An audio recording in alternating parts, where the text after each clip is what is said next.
Hello everyone, welcome to Make Do Mama. Today we are baking without butter again, and this time we're making gingerbread cookies. And yes, I know it's not Christmas.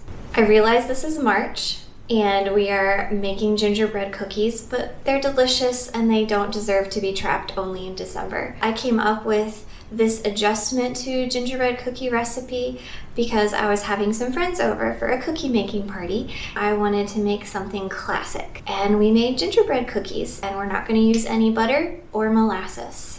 Now, this recipe is based off of a recipe on Gimme Some Oven, her gingerbread cookie recipe. It's a good one, but I don't have all the things that she has, and I'm going to be making some changes. Plus, that recipe makes a ton of cookies, so I'm cutting this recipe in half, so some of the measurements will be a little weird. I'll put the link to her original recipe and my adapted recipe in the description box below. So let's get started. We're going to start by mixing our dry ingredients. First, we have 1.5 cups of flour. And to that, we're going to add 1/2 teaspoon of salt and some baking soda. Now this is where the weirdness comes in. You're going to want 1/4 teaspoon plus 1/8 teaspoon of baking soda. Now for our spices. Now we can get whole cloves here. So I had to grind these earlier to make some ground cloves. So we're going to use 1/2 teaspoon of our ground cloves, which smell amazing. And then nutmeg, we can also get here, but we got this one at an imported food store. So we're going to use 1/4 teaspoon of our nutmeg. Get in there. And then cinnamon. We're going to use a lot of cinnamon. We use 1/2 tablespoon of cinnamon, which we can also get here in China. Okay, so that's all of our dry spices. Now let's stir those together. Now for our wet ingredients. Now this would normally be butter, but it's oil, just regular vegetable oil. And this here would be brown sugar and molasses. Now I can get molasses here, but I have to go to an imported food store and it's really, really expensive. So we're going to use brown sugar. You can usually substitute 1 cup of molasses for 3/4 cup of brown sugar in your baking. Make sure there's no lumps. Now I'm going to crack in my egg and grate in some ginger. We want 1 whole egg. It's a big egg, actually. I'm going to stir that together. Now, usually in gingerbread cookies, you use powdered ginger, but I'm going to use fresh ginger because we can get fresh ginger really, really easily here and very cheaply. Now, you don't actually have to peel ginger as long as it's clean, and since we're going to be grating it, you're not going to notice any of the peels in there. Just adds more ginger flavor. So we're going to grate into another bowl, and we want about 1/2 tablespoon of fresh grated ginger.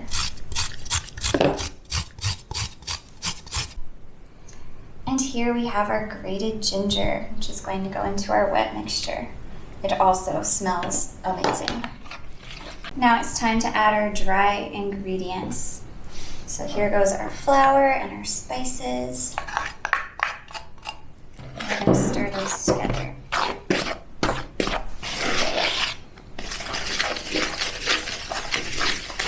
Now that our dough is mixed up, we're going to let it chill for a few minutes while we preheat our oven to about 350 degrees Fahrenheit, but for me, I'm going to do about 200 degrees Celsius because my oven doesn't like me and the door opens all the time and lets heat out.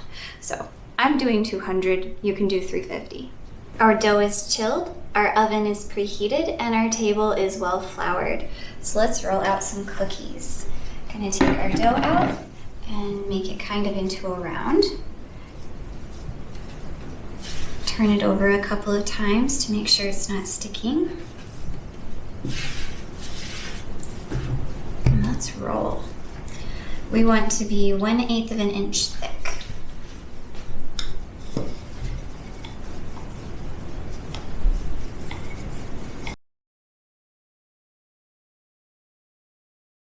Now, I do have cookie cutters, but they're Christmas cookie cutters, Christmas trees and stars and things like that.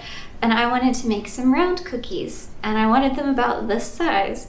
So this is the cap to a baby bottle, and that's what we're going to use to cut out our circles.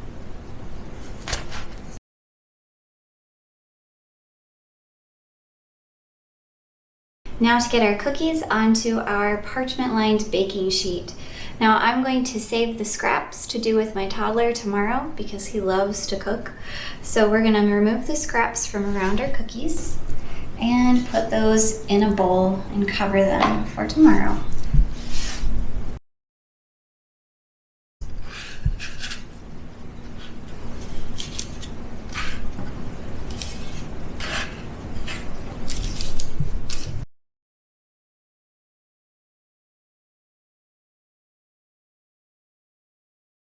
Now that our cookies are on the tray, we're going to put them in the oven to bake for about 10 minutes. Our cookies are finished baking and it smells really good in here.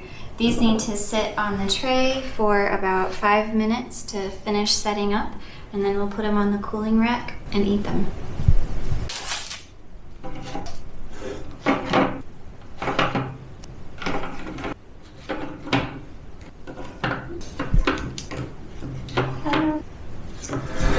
Now I'm going to eat the ugly one.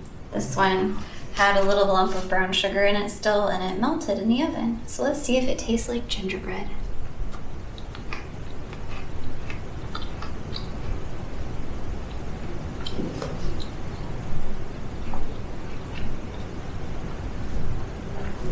It's similar.